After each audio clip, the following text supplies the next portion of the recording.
Muchas gracias, Solita, por estas palabras de presentación.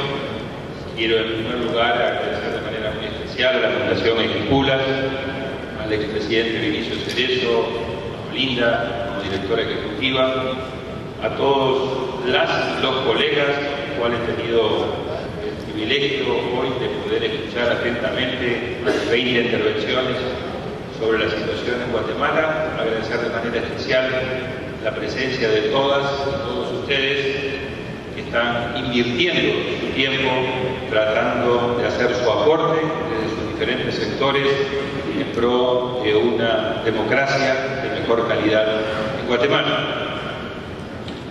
Para mí siempre ha sido motivo de particular satisfacción visitar este país. Lo hice por primera vez en 1984, cuando el país estaba dando sus primeros pasos para salir del gobierno autoritario de esa época y avanzar hacia la democracia. Acompañé los primeros procesos electorales a partir del año 1985 y tuve el privilegio en aquellos años de poder trabajar.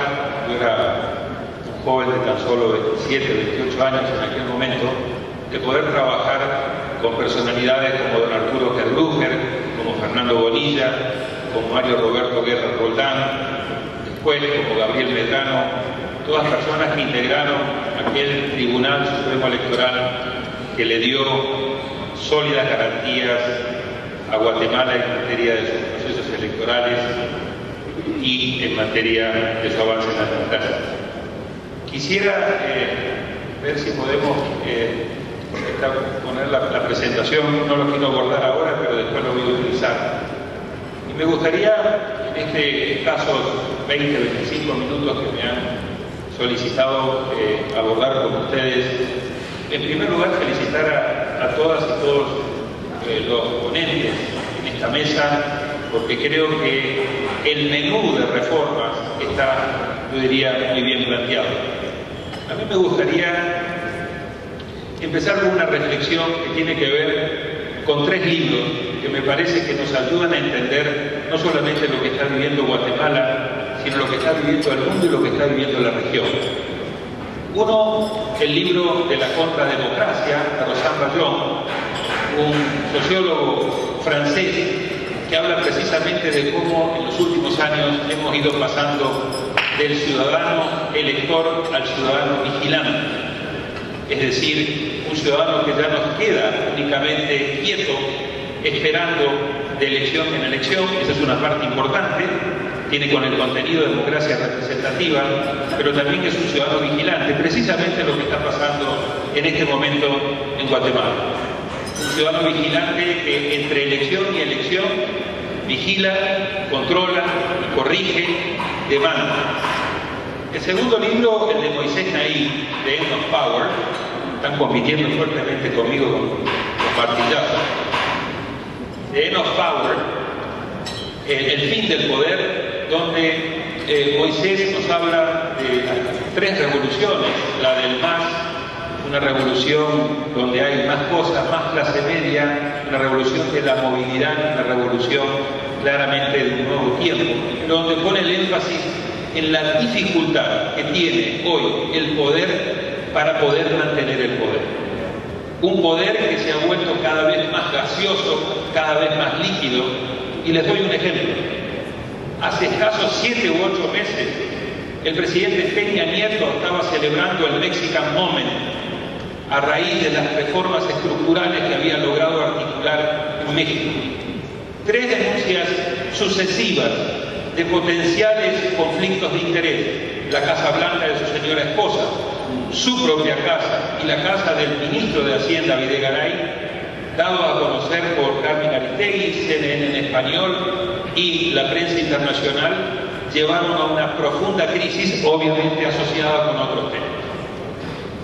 Dilma Rousseff acaba de ser reelecta, un segundo periodo. La grave crisis de corrupción en Petrobras ha precipitado una profunda crisis política y económica en Brasil, que ha llevado a la popularidad de Dilma Rousseff en este momento a 13%. 13%, 1,13. La presidenta Michelle Bachelet electa con 60%, niveles de popularidad sólidos, un país que en muchas cosas, ejemplo de América Latina, una doble crisis, por un lado, los casos de Penta y SQM, con los casos de corrupción asociados a empresas privadas en materia de financiamiento, y un posible escándalo de conflicto de interés que afectó a su propio hijo y a su propia nuera, llevan a la presidenta Bachelet en este momento, en la última encuesta de ayer, a estar por debajo del 30%. Su peor nivel de popularidad y uno de los más bajos de todos los presidentes que ha tenido Chile desde el retorno a la democracia en 90 a la fecha. En 4 países, incluido esto, en los últimos 6 meses, se le ha pedido la renuncia a los presidentes. Se le ha pedido la renuncia al presidente Peña Nieto, se le ha pedido la renuncia a la presidenta Rousseff, se sigue hablando incluso de un impeachment, creo que no va a prosperar, pero está en la agenda. Se ha hablado en su momento incluso de la renuncia de la presidenta Bachelet, cosa que ella misma desmintió, y a su vez se le está pidiendo la renuncia al presidente Otto Pérez. Esto como para tener una noción de lo que está pasando en la región.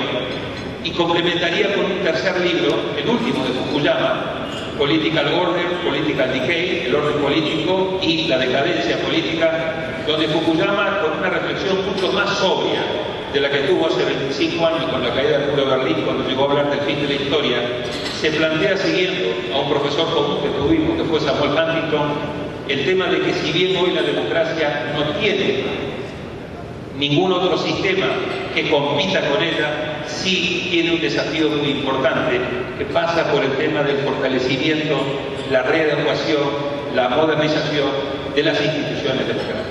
Y es en ese autismo de muchos congresos, de muchos políticos, donde podemos encontrar esta reflexión muy buena que hizo The Economist, señalando a la clase dirigente mexicana de la crisis que estaba pasando en los últimos tiempos. Cuando dijo The Economist, no entiende que no entiende. Y esa me pareció una frase célebre para describir la falta de brújula de muchas de nuestra clase dirigente que siguen no entendiendo que no entienden. Y como me preguntaban anoche en un programa de televisión qué hacer con esa clase dirigente, yo dije de manera muy respetuosa, pues hay que hablarle más alto y más cerca del oído. Quizás, en lugar de seguir haciendo las manifestaciones en la Plaza de la Constitución, que ya cumplieron su objetivo, habría que llevar las manifestaciones al Congreso, y a lo mejor ahí...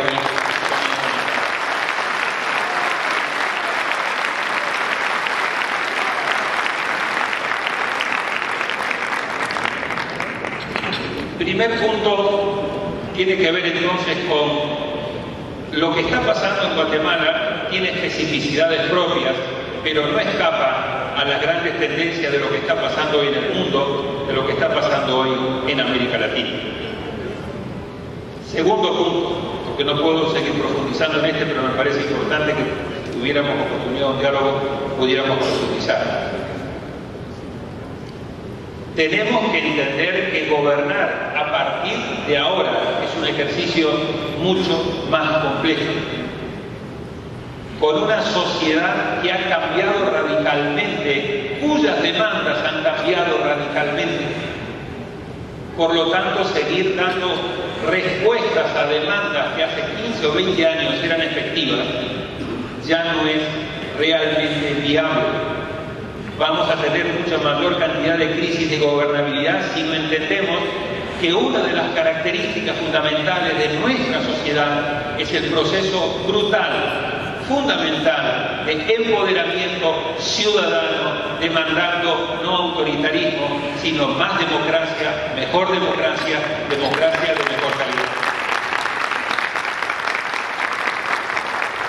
Y es un empoderamiento ciudadano, vuelvo a decir, citando a Rosán Bayón, no de un ciudadano elector que entra, vota y luego queda en suspenso 4 años, sino de un ciudadano que es elector y muchas veces no le interesa ser elector, pero es un ciudadano vigilante que va a las calles a demandar menos corrupción, mejor calidad de servicios públicos, lo que estamos viendo en manifestaciones como las de Brasil, como las de Chile.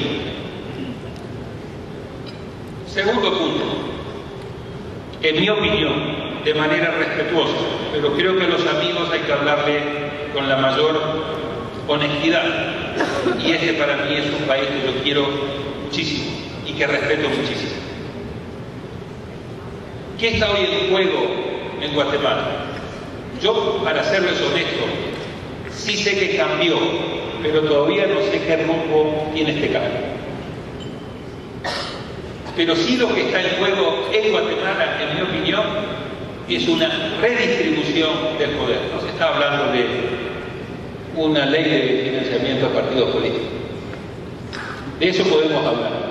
¿Qué quiere decir la redistribución de poder? Que este país, después de 30 años de un proceso democrático iniciado en 1985, con su constitución que acaba de cumplir 30 años en los últimos días, ha madurado como sociedad y hoy está pidiendo una redistribución real del poder, no formal. Por eso, con muy buena razón, Carmen está diciendo: no me den una cuota, denme una ley de paridad, de iguales las mujeres con los hombres. Es una demanda totalmente legítima. Por eso las poblaciones indígenas en un país como este, con alto grado de población indígena, están diciendo: nosotros también queremos ser ciudadanos con plenos derechos. Y vamos a exigir, no estamos pidiendo que nos tomen en cuenta, eso lo hacíamos antes. A partir de ahora vamos a exigir participar. Por eso los ciudadanos le están diciendo a los políticos, o sea, a los diputados, o sea, a las personas que están en el Congreso por el voto de ustedes, o sea, a las personas que están recibiendo salarios con los impuestos que ustedes pagan, o sea, a las personas que son sus empleados y que tienen que participar en los derechos,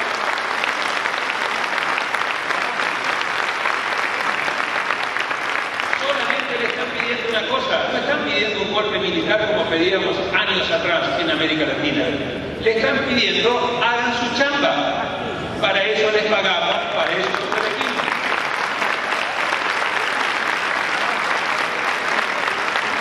Eso no es revolucionario. Le están pidiendo transparente el origen de los recursos que ustedes reciben en materia de financiamiento. En los países nórdicos, donde yo he tenido el privilegio de trabajar en los últimos 20 años, las leyes de transparencia, si mal no recuerdo, y el embajador me corregirá, creo que vienen como del siglo XVII. Siglo XVII. Es decir, todo uso de un fondo público que viene de la ciudadanía, como regla general, debe ser transparente. Solo por excepción, y en muy contados casos, puede tener grado de secreto, de privacidad.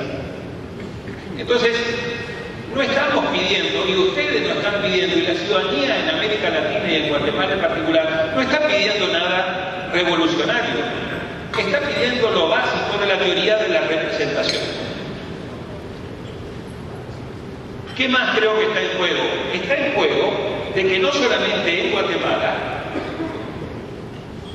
le pongamos el ojo a la dirigencia política, cosa que hay que hacerlo, pero también hay que ponerle el ojo al mundo de los negocios. ¿Quién financia al mundo de la política para buscar el retorno de esa inversión? Miren Brasil. Brasil es un caso ejemplar de lo que uno no debe hacer. Financiamiento privado. ¿Cuál puede ser el aporte de un individuo, brasilero o brasilera cualquiera? Hasta el 10%, de lo que esa persona declaró en renta que fueron sus utilidades el año anterior. Es decir, que una persona que ganó 10 millones puede contribuir hasta 10%, y la que ganó tan solo $10.000 puede contribuir hasta el 10% de sus dividendos. Brutal diferencia en función del ingreso. ¿Y qué pueden contribuir las empresas? Hasta el 2% de la facturación. De la facturación.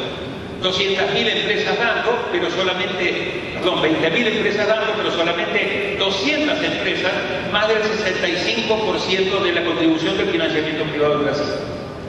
¿Cuál es el círculo vicioso? Muy sencillo. Los bancos, entre ellos el BANDES, el Banco de Desarrollo, le dan préstamo a las empresas le dan préstamos y financian las campañas de los políticos con un sistema de voto preferente, o sea, altamente personalizado, como es el brasilero, que convierte a muchos políticos en verdaderas pymes electorales o microempresarios electorales, quienes a su vez, luego de ser electos en el Congreso, le devuelven los favores desde el Congreso, desde el Ejecutivo, a esas mismas empresas, adjudicándole las obras y las concesiones para que las empresas recuperen su inversión, y ahí cumplimos el cielo.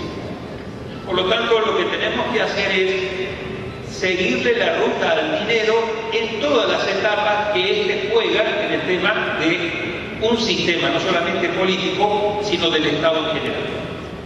Si no, lo único que vamos a estar atacando son parches, y el dinero es como el agua.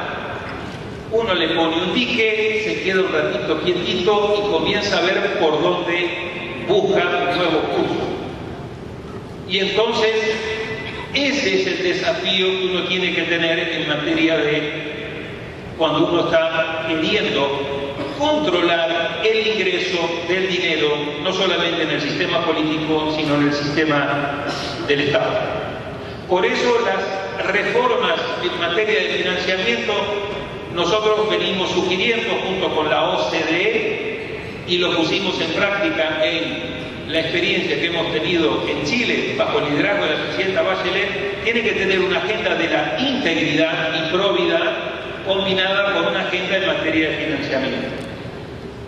¿Por qué? Porque en la etapa de financiamiento lo único que nosotros vamos a regular es cuánto dinero le entra al sistema político para comprar, adquirir, financiar campañas electorales, con el objetivo de ayudarlos vía financiamiento para que lleguen a puestos de gobierno o a puestos del Congreso o a puestos públicos, para que desde esas posiciones nos puedan devolver parte de la inversión que hemos hecho. ¿Qué está pasando en Estados Unidos? Mientras más regulación le ponemos al tema de las campañas, menos dinero le metemos a las campañas, más dinero le metemos al lobby. En el lobby se está invirtiendo más de 10 veces lo que se está invirtiendo en campaña, porque los empresarios son muy astutos y siempre ellos están viendo cuál es el retorno de mi inversión. ¿Para qué voy a invertir en una campaña con resultados desconocidos y después que esa persona fue electa tengo que volverla a pedir que me devuelva el favor? Espero que sea electa y intercedo, y lo que hago es no compro un diputado o una diputada, compro decisiones políticas que me sirven. Por lo tanto, si no tenemos una visión holística e integral, vamos a estar vigilando la puerta para que por ahí no entre el dinero, y el dinero no va a estar entrando por las ventanas, por el techo y por todo. Tercer nivel. ¿Cómo logramos, una vez que esa persona fue electa y una vez que está en una posición para que pueda tomar decisiones, cómo le restringimos la capacidad para que pueda tomar decisiones en el cual beneficie a la empresa? Tiene que venir un tercer nivel de regulación. Y ese tercer nivel de regulación tiene que empezar, uno, por el tema de las contrataciones y las concesiones. Ahí se va el grueso de la arbitrariedad que tiene un funcionario para terminar devolviendo favores, construyendo carreteras que no se deben construir o construyéndolas con materiales no adecuados, los sobreprecios, en los institutos de seguridad social, etcétera, etcétera, etcétera. Esa es la manera, sin una buena ley y sin un buen nivel de supervisión en materia de obras públicas, de compras y de concesiones. Hay muchas buenas experiencias ya. Los portales únicos de compra, la tecnología hoy permite una gran cantidad de recursos para transparentar eso. Pero aún en los mejores países fuimos viendo de que había mucha tensión a la hora que se adjudican las concesiones. Y esa parte se hace bien. Pero a los 3 meses de adjudicada, cuando ya pasó todo el nivel de control, el que resultó adjudicado dice, ¿sabe qué? Nos equivocamos en los números, el trabajo es un poco más difícil, necesitamos renegociar este contrato. Esa renegociación se hace por debajo de la mesa, sin ningún tipo de control, y ahí está la prueba. Por eso nosotros llamamos a esta legislación la legislación interminable. Es por aproximaciones sucesivas, es con un carácter integral, como dicen los médicos, es con antibióticos de amplio espectro, como uno puede ir de a poco combatiendo de manera gradual y realista el tema del influjo del dinero. Y tenemos que tener unas visiones muy integrales, como muy bien decía el colega de Flaxo, no solamente porque lo que decidamos en materia de financiamiento va a repercutir en materia del sistema de partidos políticos y en materia del sistema electoral y viceversa, sino porque también tenemos que tener un enfoque integral donde el tema del financiamiento es un componente fundamental de lo que es una gran estrategia de cómo tener una reforma del Estado, llevando al Estado los mejores funcionarios públicos, estableciendo reglas claras con grados de control eficaces en materia de compras, adquisiciones, licitaciones, todo el tema de los conflictos de interés, inhabilidades e incompatibilidades para desempeñar cargos públicos. ¿Cómo puede ser que alguien que esté asociado a los medios de comunicación puede después reglamentar en favor de los medios de comunicación, beneficiarse recibiendo el financiamiento de los medios de comunicación? ¿Cómo puede ser que alguien que viene de un sector privado ocupa una superintendencia en materia del sector eléctrico, 4 años en ese puesto y después sale y por la puerta giratoria entra al sector privado para trabajar como CEO de la misma empresa a la cual él ahora está dirigiendo con información privilegiada que adquirió estando en la superintendencia durante 4 años? Esos son otro de los temas que nosotros establecimos en Chile. Periodos de enfriamiento de puerta giratoria.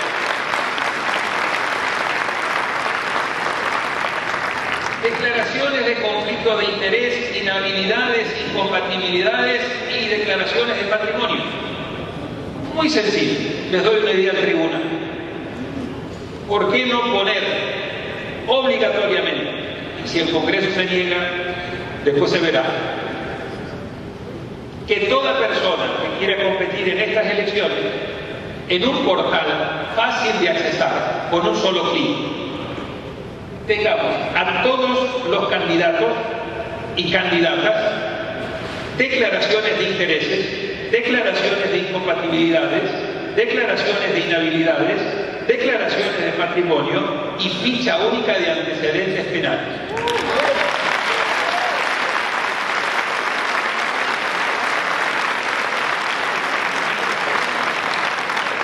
Sencillo. Cada persona puede invertir un día, 2 días con sus asesores para presentar toda esta documentación. El tribunal debería beneficiarse con las mejores mentes de Guatemala, que las hay, para que le hagan un super portal para que electrónicamente esto lo tenga disponible 0 costo. Se carga toda la información, todos los ciudadanos pueden consultarla. El que miente, el que omitió porque cuando estaba haciéndolo, fíjese, me distraje y se me olvidaron helicópteros, botes o lo que fuera. Como decía el colega del tribunal, sanción. No puede participar en la elección. Si la descubrimos después,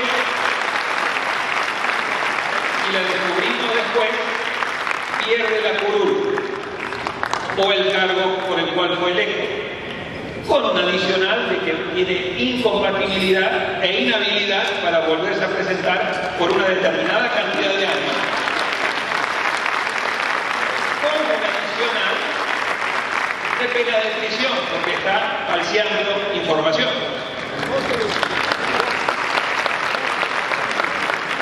¿Estamos pidiendo algo que es ilegítimo, que es revolucionario? No. Lo único que estamos pidiendo es que queremos saber quiénes son las personas que nos quieren representar, qué patrimonio tienen, qué conflictos potenciales de intereses tienen para desempeñar la función que quieren desempeñar. Y queremos que esa información debe ser pública. Pero dirán algo, con el grado de inseguridad que hay en este país, si publicamos eso, imagínense, vamos a ser presas fáciles de toda la delincuencia. No sirve de eso. Si me dicen, Daniel, tenés una sola recomendación que hacer, una. Si ustedes no tienen una autoridad de aplicación, estamos hablando ahora del tema electoral, un órgano verdaderamente supremo, yo le decía al presidente, no hay tribunal supremo cuyas decisiones pueden ser apeladas a dos instancias por encima. Supremo quiere decir que las decisiones del tribunal son definitivas, inapelables e inatacables.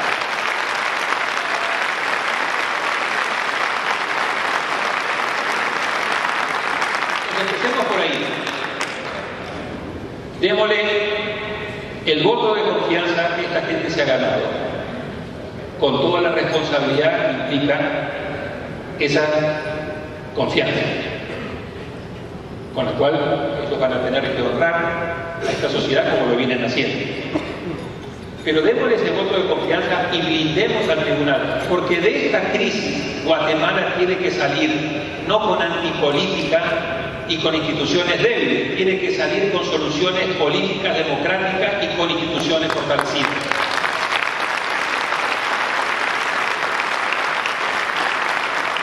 Cuidado con los cantos de sirena de que se vayan todos, cuidado con tirar el bebé con el agua sucia. El problema estructural de Guatemala es su debilidad sistémica de sus instituciones, dado por el World Economic Forum, en el índice de competitividad, dado por los 5 indicadores de gobernabilidad del Banco Mundial. Miren ustedes por donde miren. La debilidad está en las instituciones. Esta crisis tiene que fortalecer las instituciones. De esas instituciones, el Tribunal Supremo Electoral tiene que ser verdaderamente supremo, sino que tiene que tener los maxilares y la voluntad de morder cuando haya que morder. A quien haya que morder. Porque en definitiva el reto que tienen por delante, y ahí sí voy a estar convencido de que Guatemala hizo un cambio cualitativo, es ponerle fin a la impunidad. Lo que esta sociedad sale a las calles es a decir basta, es decir, un nuevo nunca más. Así como en América Latina hicimos el nunca más en materia de derechos humanos, tenemos que hacer el nunca más en materia de corrupción, porque la corrupción nos está matando como sociedad. Esa es la política de Estado que tenemos que establecer en nuestro país. Y esa impunidad, ese fin de la impunidad pasa por el tema de la justicia y pasa por el tema de un tribunal electoral, donde nadie, del presidente de la República para abajo, está por encima de la ley. Nadie. Sea quien sea. Sin eso, sin un buen órgano de aplicación y sin un régimen de sanciones, cuyas sanciones realmente duelan. Como bien señalaba el magistrado del Tribunal Electoral, las multas no duelen. Incluso si son de $100.000, incluso si fueran de $500.000, porque siempre va a haber alguien que va a pagar esas multas, o aún pagando, uno lo toma como una inversión, porque el retorno de esa inversión va a ser muy superior. La suspensión o cancelación del registro de los partidos políticos es importante, pero no va a resolver los problemas. Tiene que haber sanciones de doble o triple cara. Tiene que haber sanciones a los partidos, porque ellos tienen que vigilar. Colombia tiene una modalidad importante llamada la silla vacía. Se le quita la curul, el escaño al congresista, no se reemplaza, queda vacía. Eso para el partido.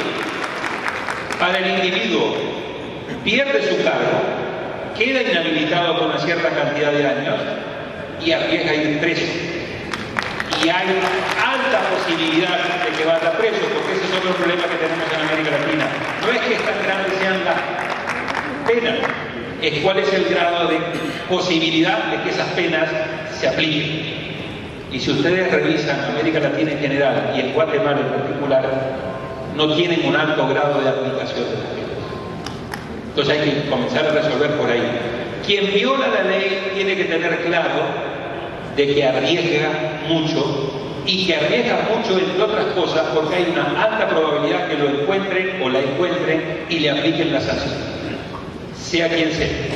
Y lo tercero, lo que decía el colega de Castillo,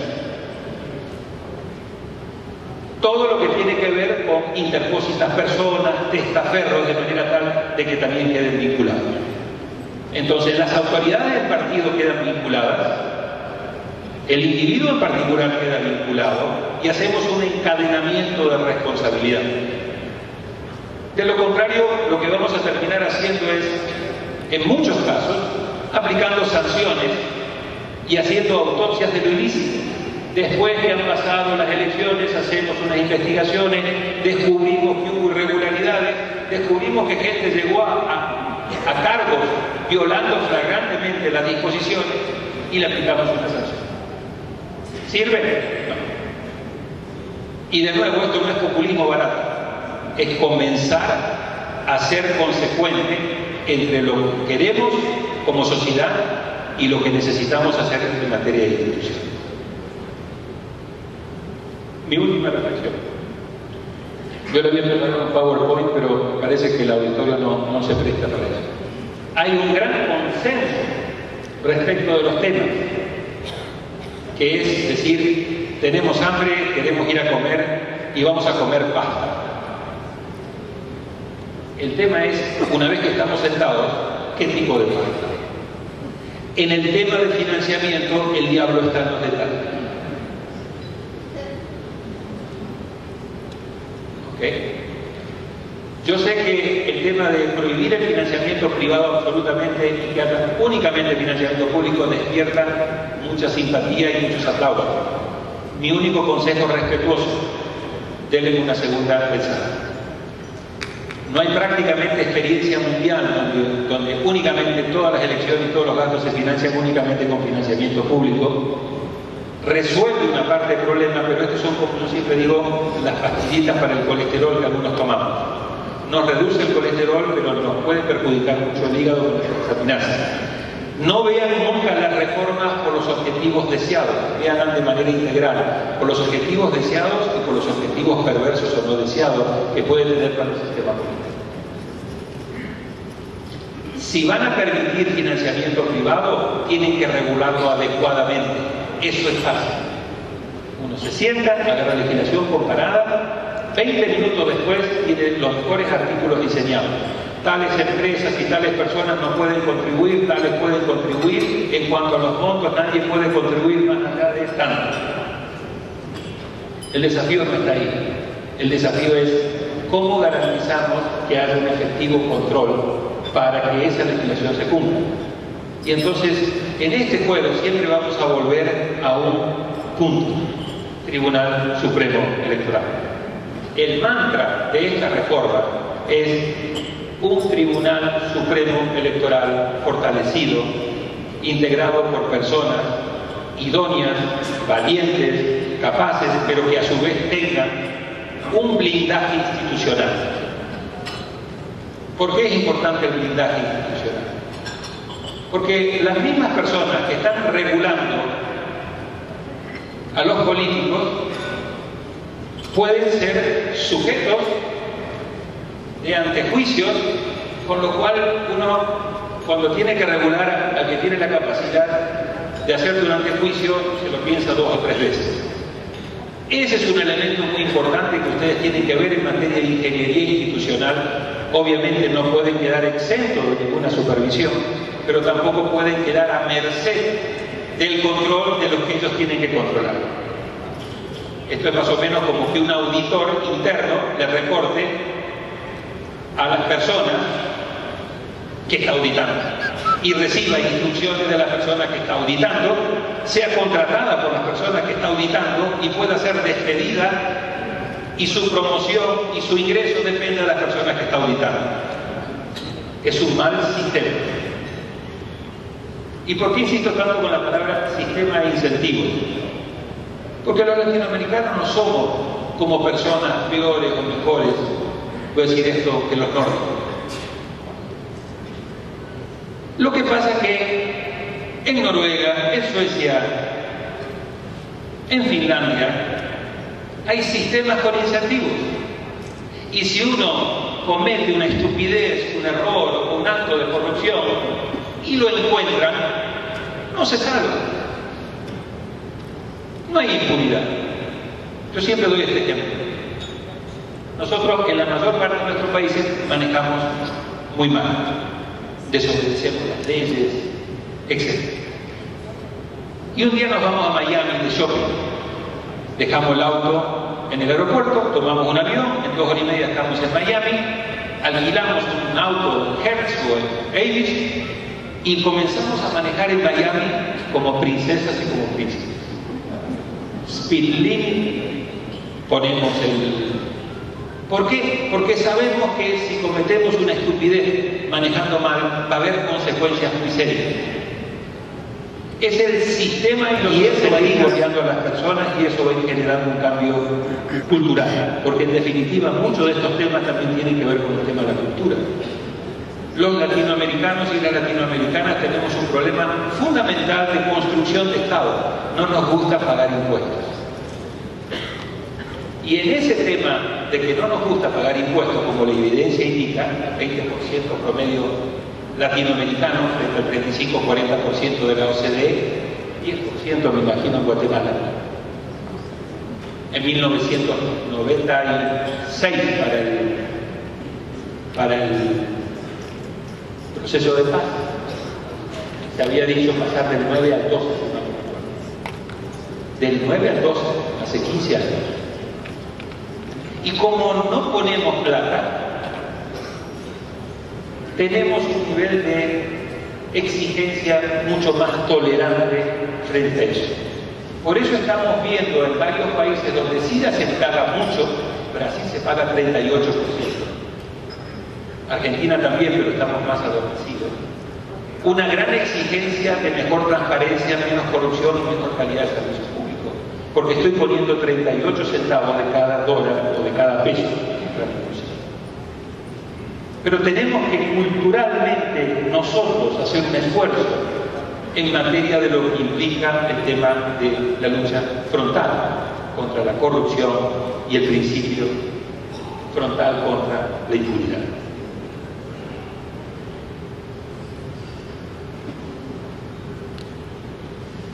Se juegan mucho. Estos movimientos son como un sachet de leche que uno tiene en la heladera, que uno no puede verle cuál es la fecha de vencimiento, pero todos sabemos que si pasan varias semanas o varios meses, eso que teníamos que era muy valioso se va a desvanecer.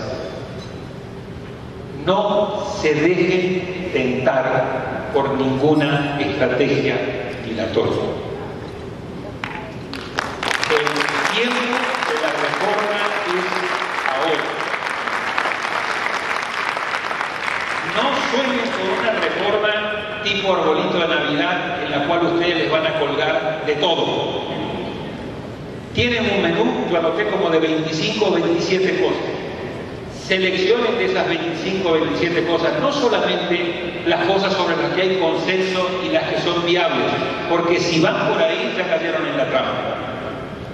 Seleccionen aquellas cosas que sin cambiar esas cosas, lo demás no va a cambiar. Porque la tentación en Guatemala de ciertos sectores no va a ser que no haya reforma, va a ser que haya una reforma gatopardí, es decir, una reforma que genere la ilusión que estamos cambiando las cosas para que las cosas en lo fundamental sigan siendo igual. Y así como Eduardo recomendaba agujas para acupuntura, es exactamente esa la expresión. 4 o 5 agujas en 4 o 5 centros neurálgicos, donde si atacamos esos centros, la tensión en el cuello y en la espalda y el acalentamiento de los miembros se le va a ir. Y a cambio, si se hacen 10 horas de masajes sin atacar esos centros, se van a levantar casi que igual de cansados que como entraron.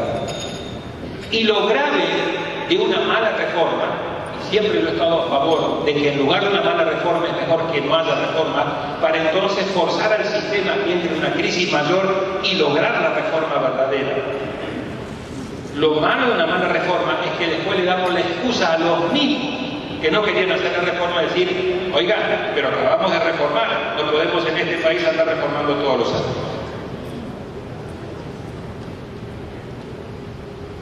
¿Quién tiene que reformar? El Congreso. ¿Este Congreso? Sí, este Congreso. Porque la reforma hay que hacerla siguiendo los procedimientos democráticos. ¿Tiene que hacerla únicamente el Congreso? ¿El Congreso tiene que definir la agenda exclusivamente y decir esto me gusta, esto no me gusta? No. ¿Quién tiene que fijarle la agenda al Congreso? En ese proceso, en mi opinión, el Tribunal Supremo Electoral. ¿Tiene que hacerlo solo? No, con el concurso de las universidades, de la ciudadanía. Tiene que haber un trabajo en equipo. La ciudadanía tiene que seguir exigiéndole cada vez más cerca a los diputados para que oigan y no se hagan los distraídos de que no hay paciencia para seguir aguantando autismo, que no hay paciencia para seguir aguantando ninguneo, que Guatemala cambió y está decidida a demostrar que cambió, y de que le quieren dar una oportunidad a ellos para que ellos también cambien y se monten en la ola de un cambio real y auténtico, liderado por el Tribunal Supremo Electoral, con el concurso de las universidades, de la sociedad civil, en la cual le digan, esta es la agenda mínima. Si usted quiere ir más arriba, vaya más arriba, en tanto y en cuanto lo que usted sugiera o agregue no contradiga ni debilite el corazón de la reforma. Y respecto de ese corazón, que después pueden ir ampliando gradualmente, en eso no comprometan, no cedan, no negocien. Porque si desaprovechan esta oportunidad, les va a costar mucho encontrar una nueva oportunidad y arriesgan a su vez que la sociedad entre en una crisis mayor. Porque convengamos, cuando las reformas no resuelven las causas de los problemas van a seguir apareciendo cada vez con mayor intensidad. Así que tienen una oportunidad. Las crisis son las mejores parteras de la reforma si uno las sabe aprovechar. Y creo que esta sociedad está demostrando en su sociedad civil, en algunas de sus instituciones. Tampoco podemos generalizar que todos los diputados, de que todos los partidos políticos, de todos los políticos, porque creo que no sería justo, no sería correcto. Pero sí hay que demandarle a esos diputados y a esos políticos que asuman la responsabilidad que el pueblo les confirió y que se hagan cargo, como decía Max Weber, no solamente de una ética de la responsabilidad, sino también de una ética de la convicción. Y la convicción tiene que decir, tenemos que hacer una reforma profunda, auténtica, en este momento, para poder responder a la demanda de esta ciudadanía. Muchas gracias.